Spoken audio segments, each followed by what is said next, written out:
Welcome everyone, a very good morning, and I am surrounded by such an interesting panel, so diverse. I was calling them our Powerpuff Women. So welcome and welcome everyone. We are here to talk about innovation, we are here to talk about technology, and we are celebrating women leadership. And I would not do too much of talking because I can't wait to hear what each one of you hold within themselves and what you can share with us. This is going to be a fun session for sure. So I will start with just putting some points out there so that we know what the talk is going to be about. We'll be talking about the significance of technology, the entrepreneurship aspects in tech, how we deal with funds, financing, the challenges, the mentorships, the experiences which you have had. And of course, I know we are running short of time. I know, Puneet, you are in a rush. So I promise I'll not take too much time and I'll try to wrap up as soon as I can for your convenience. So without much ado, I think we will start with Kirti. I have a very interesting context for you. I believe that women constitute a very less percentage, a marginal percentage of the workforce. And you have achieved so much. You are where you are through your experiences. So my question is for Kirti, Puneet, and Mehjabeen here. To start with you, ma'am. Do tell us how was the journey? What were the significant barriers? What do you think women actually face? How is it for them? Thank you so much for the question, Kriti, and so happy to be here. Would have just loved if there were more women, more men in the audience than women, because just before I answer your question, all the women here feel empowered, right? But we should have asked the question to the men in the audience, are they empowering women? And I think that is something that we really need to do. Having said that, talking about challenges, okay? I want to talk about the first challenge with both Preeta and Beena touched upon, which is the unconscious bias. And while there has been progress, that bias still exists, okay? Women are still perceived to be less competent, especially in technology roles, okay? And because of this bias, the bias restricts their access to opportunities, sponsorships, high visibility projects. And I'm not going to quote numbers here because you wanted me to share something about my story, right? I've been in this industry for 35 years. There was unconscious bias then, but it exists today also. I'd like to just quote one story here. 6 months ago, I was invited along with fellow CIOs for an event, and the organizers had organized a bus from the airport to the venue. It was a tech event. It was obviously for CIOs and CTOs, right? I was sitting next to a gentleman. I was the only woman on the bus. And I just asked him, I said, which organization are you from? He asked me the same question. I gave the name of my firm. And then he said, do you handle HR? I said, no. I had technology and digital, okay? So that is the bias which still exists. And I was very unhappy. And then when I was giving the keynote at that session. And in the keynote, I did mention this, okay? Because I wanted him to understand what he has done. And I wanted the other men in the group to understand that how this bias exists. I mean, women are leading technology. And we are doing, I don't want to be humble here, maybe better than the men. You need not. Yeah? So that's one. Access to networking and mentorship, right, is also a challenge. And the challenge that I'm going to talk about here is also what women have to overcome. And I think Preeta mentioned, or somebody mentioned, that all of us were chatting here, right? It was not about exchanging cards. But when I go to networking events, I often see that women will be amongst women. There will be a table full of women, but we are working in a society, in a corporate world where there are more men. So we need to network with men and men need to network with women. And again, a story, right? Many times, and I think Mejabi and Puneet will also echo this, I will be the only woman, okay? But you have to work with the men. For that, if you need to talk about cricket, you need to talk about cricket, okay? But after speaking about cricket, you may talk about children, you may talk about food, whatever you like, because they also need to learn to converse with you. Right. And we talk about front foot pe khelna hai ya back foot pe khelna hai. Yes. सब हम बात कर सकते हैं. We can talk about everything, yes, right? Yes, Kirti, absolutely. Yeah, I think I'll talk only about the two challenges because we're running out of time. So I'll let Puneet share her thoughts about her journey, her experience, and what challenges she has faced and dealing with it. Thank you, and good morning, everyone. Good morning, ladies and gentlemen. Sorry for the bad throat, but yes, the question in terms of women in tech, for me, it was a reverse engineering. Reason being, I grew up amongst 8 brothers, so very pampered child because was brought up like Lakshmi at home. And when the moment you enter into a corporate world, the reverse engineering starts. Being a pampered child means I grew up like a tomboyish, but then from the family, it got inculcated that she has to have some feminism. Right. And then when you go to the corporate level, all of them, everything is totally different. There is a boss who tells on the first day itself, I've never recruited a lady in my lifespan. Yes? And that's how, the day starts, that the challenges, in spite of you being a gold medalist out of university, you get stand high. But when you enter the corporate world, it's a total new direction altogether.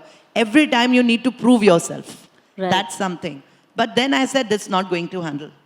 I would not be a part of the, cycle where I need to prove myself. My work should speak about myself.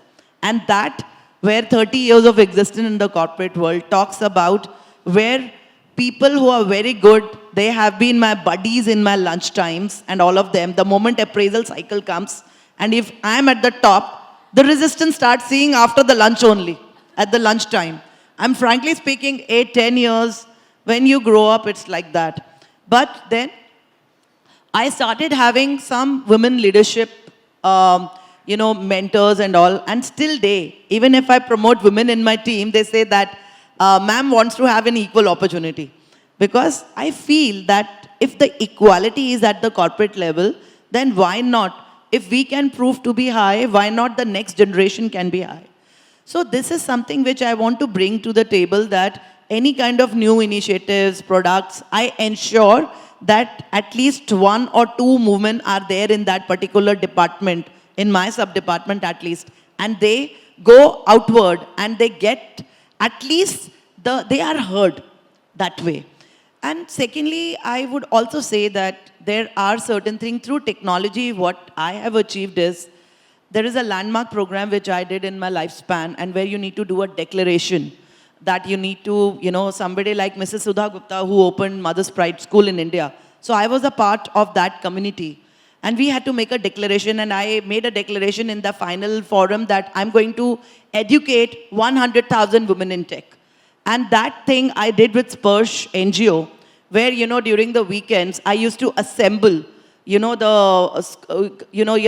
CPUs who are more than 5 to 10 years old and all that stuff, starting teaching the Anganwadi children and all. And very proud to say, I got the Jewels of Punjab by former Prime Minister. Very inspiring. Dr. Manmohan Singh. And that is, and I still, the things don't stop there. It's like women is at the power, at the helm of it. But I feel this generation now, I'm not against any generation, but I see it's being seeding in a different way. How it's being seeding, I see when the girls of my own family, they say they want to have a nuclear family, they expect that the boys of their husbands, if I'm the contributor, they also should come and help me in the kitchen, okay? But when it comes to contribution of them in the salaries, they said it's always the men who have to contribute, because the karta of the family has more, has more momentum in the family. I said, if he is coming to you in the kitchen, you need to say, if he is failing a problem, you are giving an equality. There, where does the girls' equality goes? You have to be a contributor. So 3 cousins in my own family I had to tell them, if you have to walk the talk, please basically practice what you preach.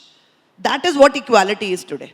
It's just not about women sitting at one table and men sitting, even at home also. You expect husband helping you out, you also be a contributor to them. Because they are not allowing, it's you who chose that I want to work. Right. Ladies and gentlemen, coming from a woman leader herself, a lot to empathize, a lot to relate with, and a lot to improve. So, Puneet, with your permission, if I may just toss this question to Mehjabeen about what were the challenges as a woman leader which you faced, and what was your coping strategy? We all can use tips and tricks. So, over to you. Thank you, and a very good morning to each one of you here.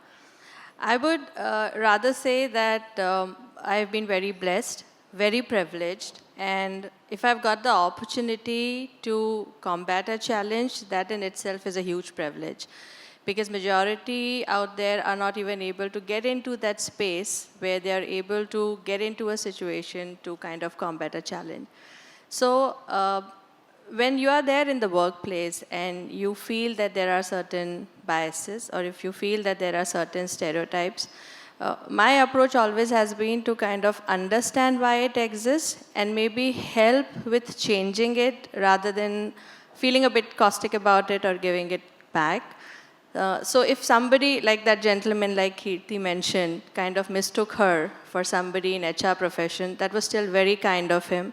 I generally get mistook for event management personnel. So with all the respect to different profiles all women and men hold, I think stereotyping is something which we are not okay with. It's not about being not okay with, but it's like what generations have seen for years. So while you choose to be not okay with it, but then you also need to work towards changing it. There have been so fewer women in tech and in the profession that we are talking about that people can't help but assume certain things. And I don't think it's because they mean to demean you, but it's more about that's what they see out there. So I feel very privileged in forums like this that, okay, even if I'm the only woman or amongst the few, we are there to kind of change that opinion and perception, and we can help kind of bring in more women to, change it over a period of time. So, Mehjabeen, one question, one follow-up. Yeah. So, what is so addictive about a career in technology for you? Oh, I love tech. So, for me, I have always been a fan of sciences. So, even when I was growing up in my school, my favorite subject used to be science and mathematics. So there was obvious inclination towards, going towards this particular field for me. I was very privileged to have a family and background where I was given the freedom to choose what I want to do because I had some progressive family members. My bua, my fufi she was a principal in a school. My another fufi was a teacher. So you get that kind of an ecosystem. I had my father, I'll share a very small story. And one day when my father was back from his work, he was working with the government in the agriculture department. And he came back home and he spoke very highly of a lady who was higher few grades than him, who had come down for a review in the government office. And he said, she is so intelligent, she knows so much, and she commanded so much dignity. The way he spoke about her, my father speaking about it, it made me feel that, okay, this is something to aspire for because everybody, a man talking so highly of a woman who is educated. So that kind of conditioning, that kind of environment at home and with people you grow up with, right. It kind of, helps you gear up for your future. And then as I progressed and moved in life, the studies that I took up, the teachers that I got, the mentors that I built along the way, everybody helped in kind of, and my innate interest in science helped me get here. Thank you, Mehjabeen. That was deep, and thank you for sharing this with us. I will come back with more questions on this journey of yours. So to follow up, I have questions with Deepa and Shivani. Tell me about the opportunities you see in technology. We spoke about barriers, but why don't we now speak about how to create opportunities? What can we do? What kind of perspective we need as women? And let's be gender fluid here. As humans, how can we help fix the crown, as Beena ma'am rightly said. How do we do that? Over to Deepa, please go ahead. Thank you. First of all, when I came down the escalator, there were these girls standing with, I think, water in wine glasses. Like, this is fantastic. You never see it in any other conference, but in a women's conference. Are we starting Friday with wine? Right? And then you enter a room full of colorful people. Typically when you go to tech conferences, it feels like you're addressing like a school of penguins, right? All men in black and white. Like, this is such a welcome, such a welcome break, right? And I don't know, I know somebody was, Ms. Wahida, you were saying, everybody was networking with everybody. Of course, there's just so much color and light and things to talk about. Jewelry to clothes to food, whatever it is, right? Of course, we're going to talk all day. So again, thank you very much for having me here. It's lovely to see you all. So when women in tech, right? Most people think about it as two different ends of a spectrum.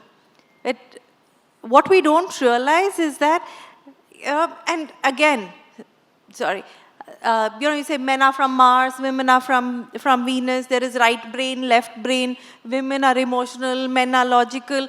I personally don't think those stereotypes hold, right? And I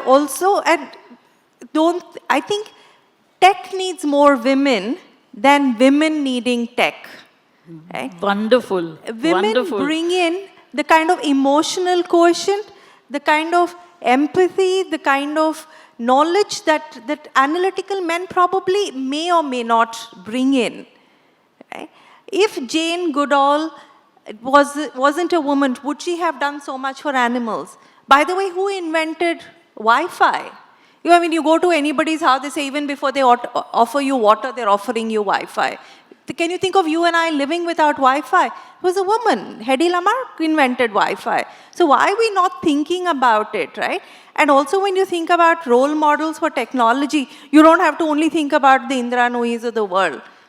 Right? There are just so many people around us who can be an inspiration. It could be your grandmother who knows nothing about technology, but I think they are the great examples of great Indian jugaad that can help us go forward, right?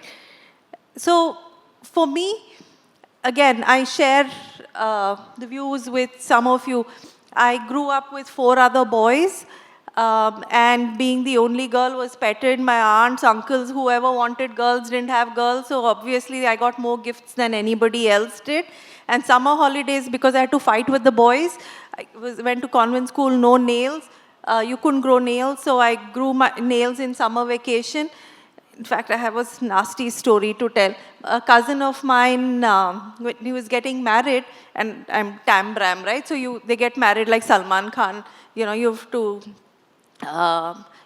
they're basically topless. He said, I can't even take off my shirt because you've scratched me as a child so much that I have scratch marks still. It's so embarrassing for me to get married, right?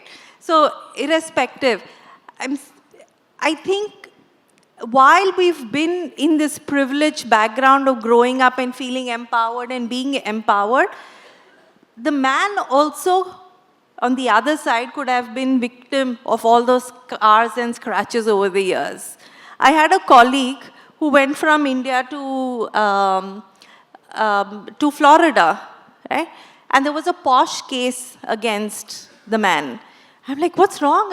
I've known him all my life. He's a fantastic guy. So the case against him was he was not shaking hands with women. He was not looking at them. In a room full of men, he was only addressing the men. And I believe this is why we need more people who are aware from the story so which you are means telling. He wasn't ignoring them. He's just shy. It's a very long answer to your short question, but I think instead of you looking at challenges and barriers as women, what we should look at is opportunities for us and opportunities for men as well. Not all men are monsters. There are good men in this world. There are many good men, yes. Yeah, there are few good men, right?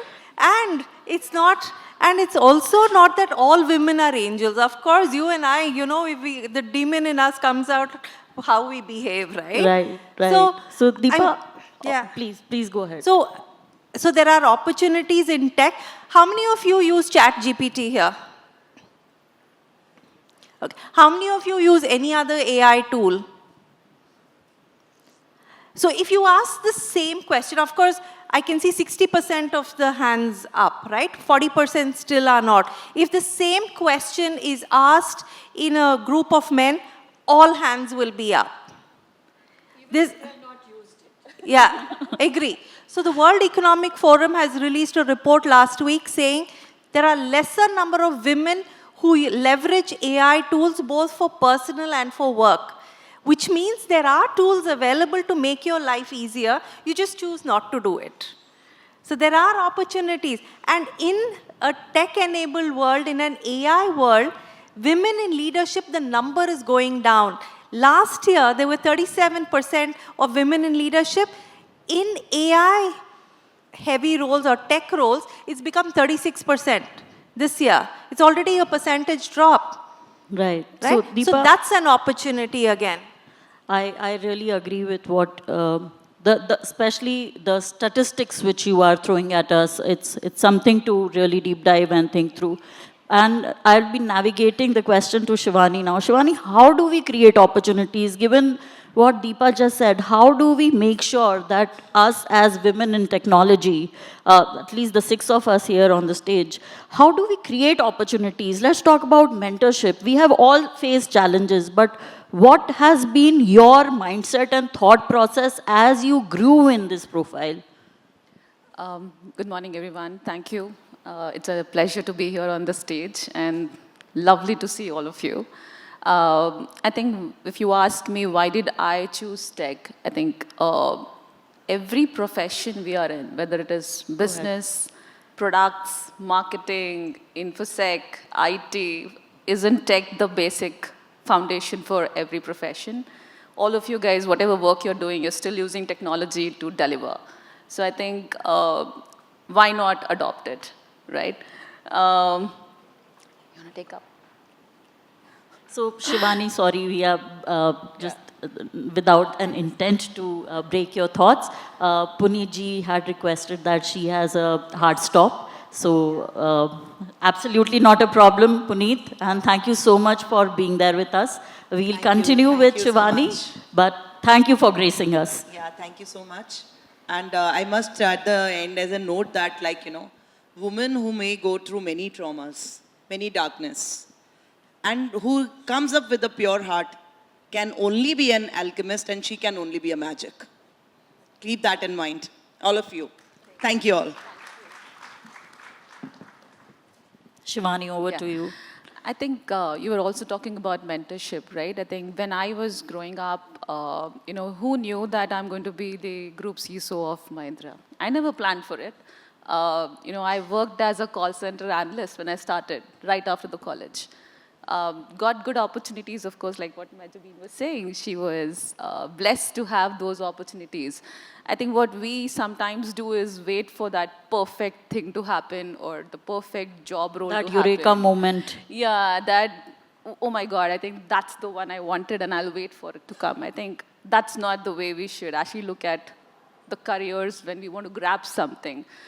Why can't you just do a good job of the same job what you've been offered, right?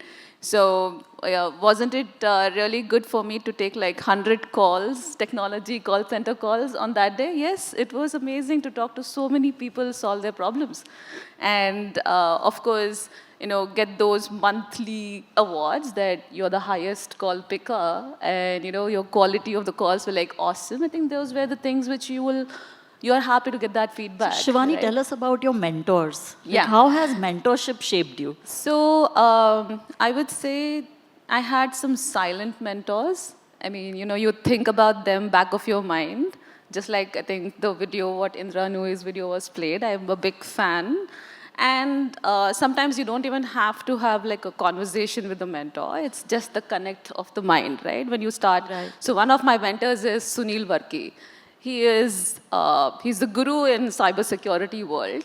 And I had the opportunity to work with him, always from the far, because if you go and interact with him, he would ask you some question. And I'm like, no, I'm not ready to answer. So I think there are two things. Mentors can be in different ways. It could be a silent mentor who can help you in the background. Not necessarily you should go and have a conversation every day. And there could be another mentor who you can go and look at it from a different perspective. Could be a person who is outside your role. So if I'm in information security, it need not be like my mentor has to be from information security, because then you will have different perspectives to design. Right. So I think I would balance it out that way. So, Shivani, talking about silent mentors, and Kirti, this is a question coming to you. We'll talk about the loud ones, like the mentors of the mentors. And I believe you, as a leader, we were talking about skill development. So, going out loud there, what has been your strategy about skill development and how we can mentor more women in tech, how we can innovate? So the first is on the skill development. For any role, I think continuous learning is required, right? And both the words are very important, continuous and learning. So before I get into the mentorship, I just want to share what we need to do, especially in tech roles, right? We need to continue to learn, okay? Because Absolutely. technology is changing, and everybody has to learn technology, but more so people in tech. But I'd just like to start 35 years ago, a little bit on my story, okay? So I have a brother, he's a doctor. Both of us were brought up equally. So there was never a gender bias. My first mentor, my father, right? He said, you are becoming an engineer. You have got the right education. If you just want to not use the education, don't waste the seat, okay? So it was very clear that what I learned, I had to use in life. Then I did my MBA and I joined a manufacturing company. The youngest person in the tech team, the most professionally qualified, and the only woman, okay? How did that feel? It was intimidating. I didn't know what to do, okay? I didn't know who to approach because it was like my first corporate job. And I was not even getting work. And then there was a problem. I don't want to get into the technical problem, which was unresolved for a very, very long time, okay? Because I did not have work, I said, let me just look at this technical problem. And there was nobody to help me because the people in the team had never been able to solve the problem, and they would not have helped me. So I said, let me reach out to my friends, because I did engineering. I reached out to my friends, some professional colleagues that I met along the way, and I solved that problem, okay? I solved the problem, and of course there was no appreciation from the team because they started hating me more than before. I was a management trainee then. And the MD of this organization, he happened to know. We used to report our numbers to the headquarters in Germany. So when that happened, naturally he came to know and he wanted to meet me. And my manager was stunned because he thought I would have done something wrong because it was unheard of, right? A management trainee who was not even given good work, why is the MD calling her? And he gave me appreciation. And what it taught me is that you need to be good at what you are doing, okay? So technical skills in a tech role are absolutely critical. Thank you for saying that. Yeah, and I had done my engineering, right? And like I said, I was more qualified by them, but I still was not able to solve that problem on my own. So I had to continue to learn, right? And I had to seek help. So I think that is very, very important, okay? For technical roles, you may want to go for courses, you may want to do certification, you may want to get hands-on experience, but I think this you really need to do. And 35 years doesn't mean I know ChatGPT, right? When it came, I still had to learn, right? And social media, I had to learn from my daughter, right? And so you need to learn from everybody. Coming back to mentorship, okay? So, because that was your question. I think just to add to what you said, I think the biggest self-help you can do is to seek help, to ask if you're stuck. Yes, and there's a book, I think, Women Don't Ask. I don't remember who has written this book. And women believe that we shouldn't ask.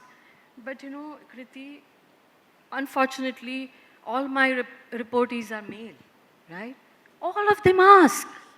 They ask for work, they ask for promotion, they ask for a salary increase, but women don't ask. So I think we should not only ask for mentorship, we should not only ask for help in learning, but we should just ask. Thank you for that reminder, Kirti. Yeah. And it's not that juniors have to ask, and I have asked. I have always asked, okay, because it may not come to you naturally, but men also ask, right? Even getting a CXO position, you may have to ask. But please do ask, okay? What will happen? You may not get it. Yeah, there is no penalty for asking. Anyway, sorry to digress. You absolutely created the right kind of ripples on the stage by reminding us that what is required, what it takes. Yes. Coming to the mentorship, okay? So there are two angles to mentorship. I think getting mentorship and being a mentee and being a mentor. What is your go-to strategy, Kirti? Being a mentor or being a mentee? Being a mentor So in technology. Yeah, I think we can talk about, I think 7% of women reach the leadership position, and I think all of us are amongst the 7%. So we don't look at the 7%, but we look at the 93%. How do we bring them up so that the 7% becomes 17 and 27 and so on and so forth? I think it is absolutely important for us to be mentors, and we need to give that back, okay? I don't want a fresh woman management trainee joining my team go through the same struggle. But I'm saying I don't want to differentiate. I want to mentor the men equally, right? So do you believe in being the tough cop? Like good cop, bad cop, tough cop? No, I believe in situational leadership. So at times you have to be tough, at times you have to be soft. And it applies to both men and women mentees. But my only thing is that we need to mentor because there is so much talent available, not only in your organizations, but all across.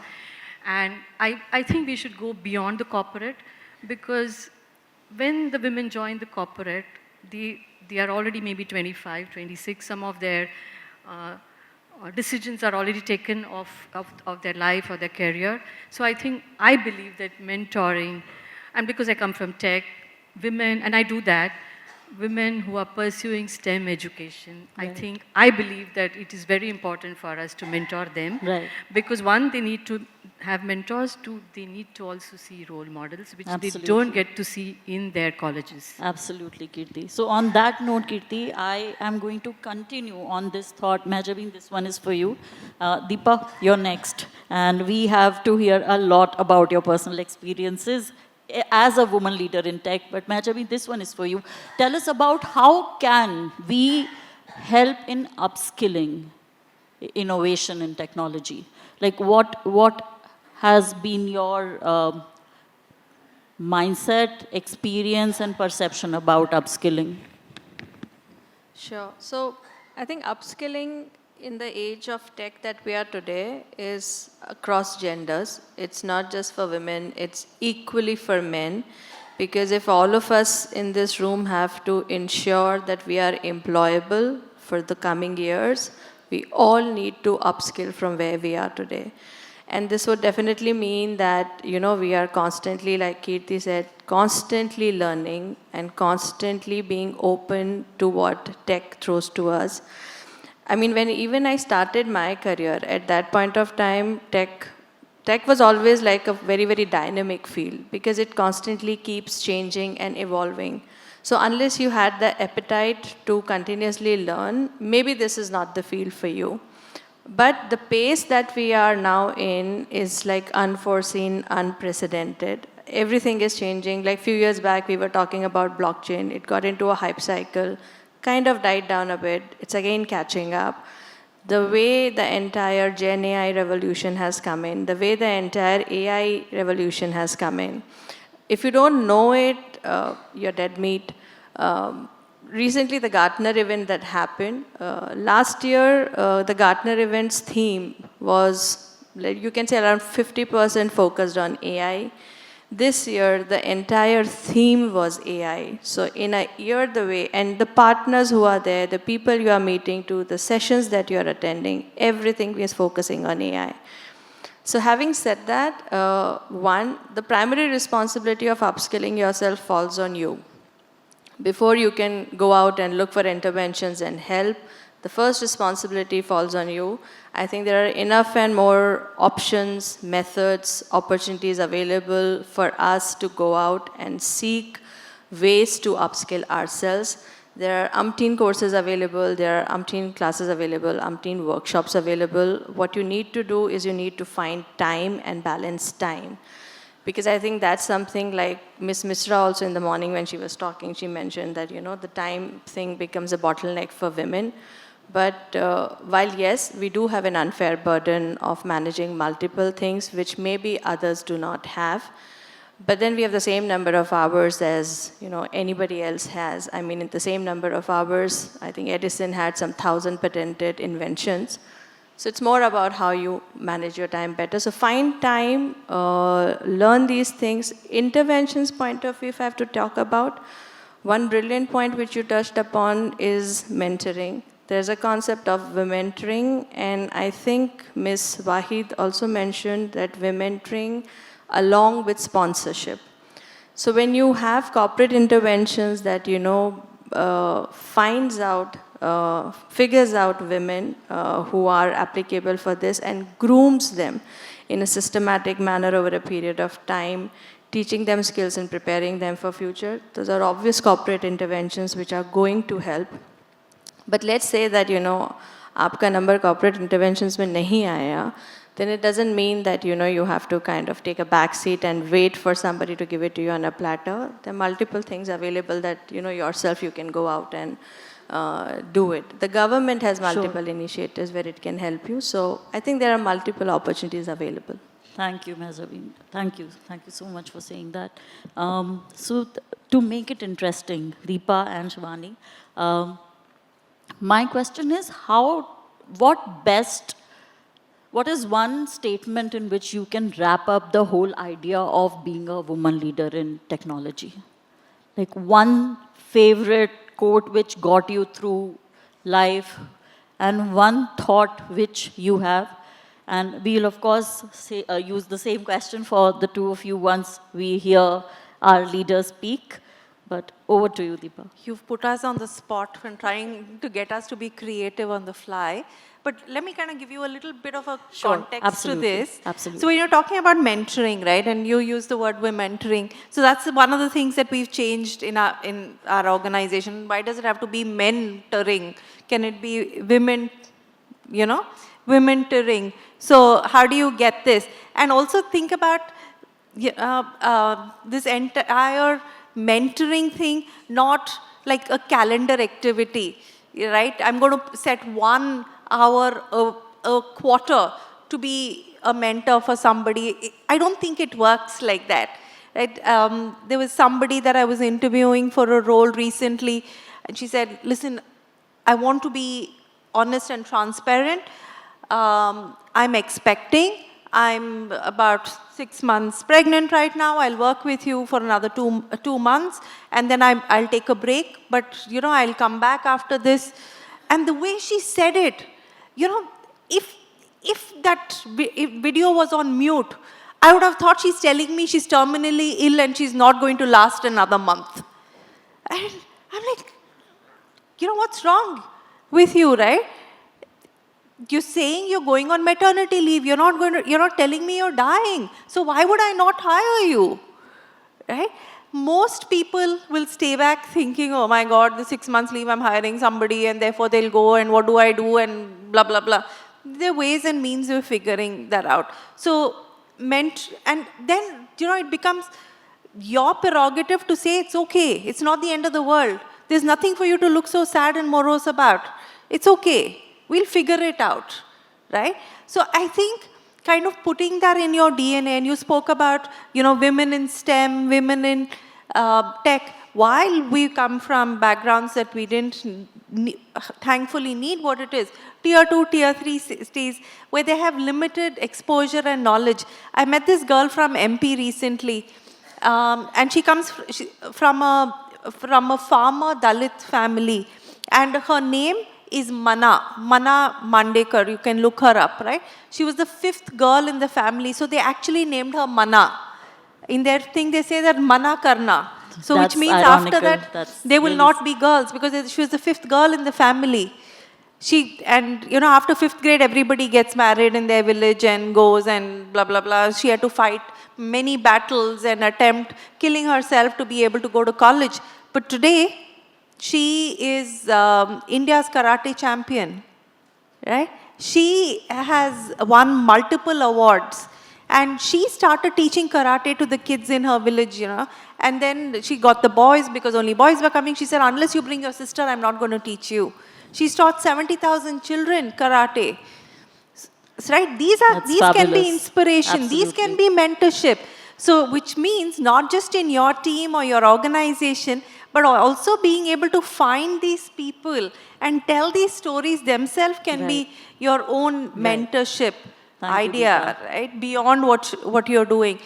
And I know you asked me for one quote, and I strongly believe that technology needs more women, right? More than we needing tech. So look forward to creating this, the intuitive mind of women, be in cybersecurity, be it even if you're not in HR, but they think you're in HR, they think that because you have the kind of attitude, right?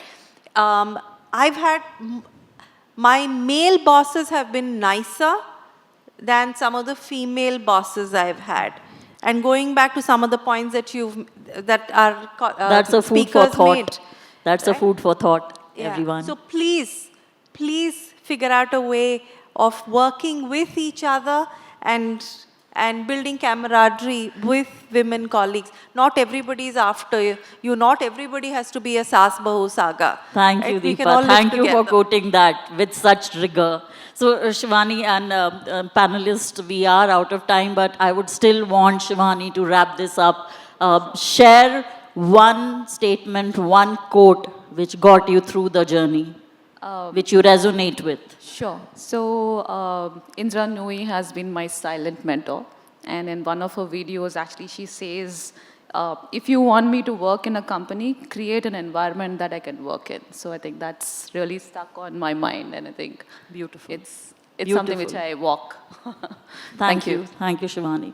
So, panelists, we are out of time, but anybody from the audience who would like to ask a question, I'll start with you. Do you have a mic? Can somebody please pass on the mic?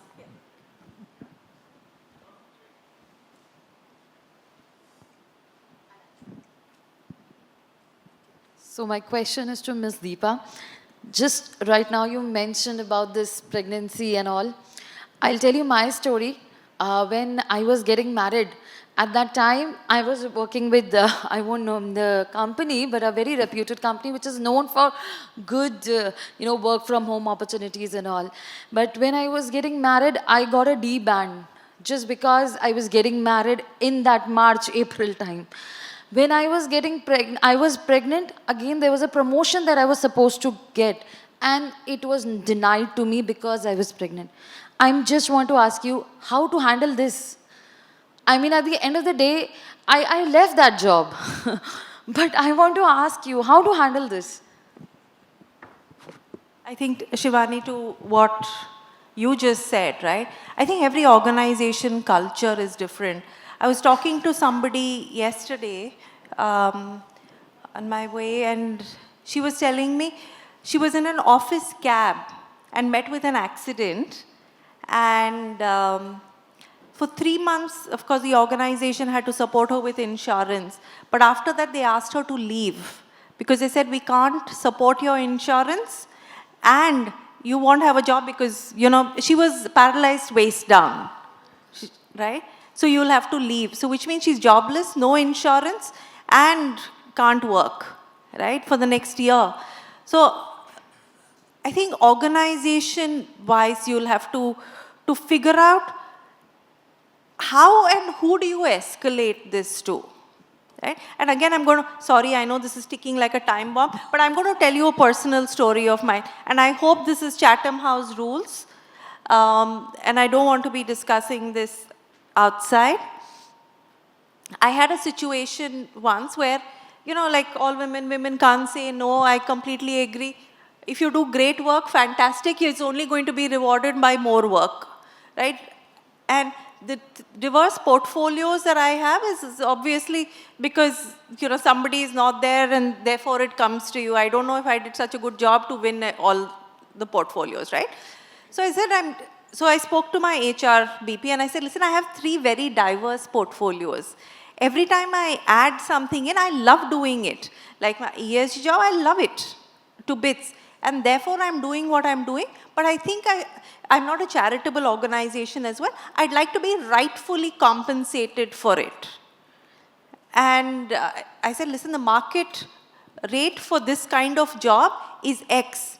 But because I've grown in the organization, I get 1/3 of the X, right? And the girl who's applying for the job is getting 3X of me for one portfolio. The girl in HR turns around and tells me, listen, the girl who was doing this role before you had a disability, which is very good for the kind of role. She was doing a CSR role, she had a disability. It's great branding, so obviously she was getting paid. Like, what are you even smoking? Right? How can you even make a statement like that? You're telling me this, I'm sure you're doing this to the other folks as well. And I was so taken aback, I didn't respond at that time, right? But then, you know, I thought about it. Should I escalate? Am I being petty? Am I doing this, that, and the other? But I think what worked for me, going back to your question, is telling the right people about it. And you're not complaining. I did not drop names. If you are able to reach out to the right people, and it's not step level, it's not skip level, it's not just an escalation, but tell them this is happening. I hope you know this is against the organizational culture and therefore it needs to be fixed. You may have to bark up 3 trees, 4 trees until it is resolved. But if something's not right, please talk about it. If the head it is the can't one, be the best kept secret. If the head is the one who's creating that problem for you, the entire journey, all the people under them are on the right side, but the head is creating the problem, then where to reach out? The head has a bigger head? Yes, they do have. But then it becomes challenging reaching that point. Yeah, I think I got mad, so thank you. Thank you. So we had another question. Hi, I'm Chandrika, and my question is to Shivani. Before I ask my question, I would like to say that I had the fortune of working with Mahindra Special Services Group for 8 years. Amazing. I am also as part of the InfoSec consultant. So my question is, in my current company, I was a consultant before that. And as part of that, we used to meet CISOs, be a part of a lot of meetings. Right. One thing I came to know is that, and you know, the InfoSec IT team is a boys' club. So, and the CISO was a woman CISO. I got to know, of course, not from her, but through talks with the other people, that the entire team is not comfortable around her, especially during meetings, because they want to talk in a certain way, the way they talk, and they can't do it in front of her. So then they have the actual discussions when she's either not in the room or not on the call, so that they can take those decisions and then just go tell her this is what we are doing. Right. So this is one thing I've come across. I just wanted to have your opinions on it. I think Shivani, please do talk about being fearless. Oh, if yes. You can. Oh, yes. So I think it all depends on how you actually creating the environment also, right? If I'm not open to what the people want to tell me, if I'm not open to listening, then obviously these conversations will happen behind your back. So in my experience, you know, today, if you ask me, I have everyone who's reporting into me are males, just like what ma'am was saying.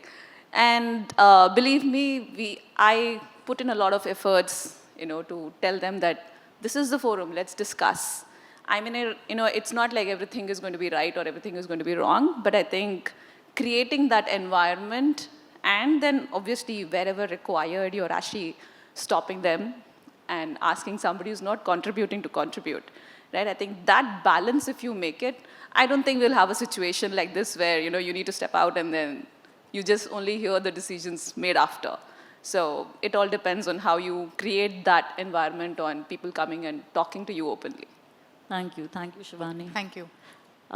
We are really running out of time, so I would request you to make it super quick, and I will let Kirti do the closing on my behalf, please, because she had some great thoughts. So I'll let you ask the question. Hello, Kirti ma'am and Shivani. They're known to me. Should I be saying, hey, Shivani?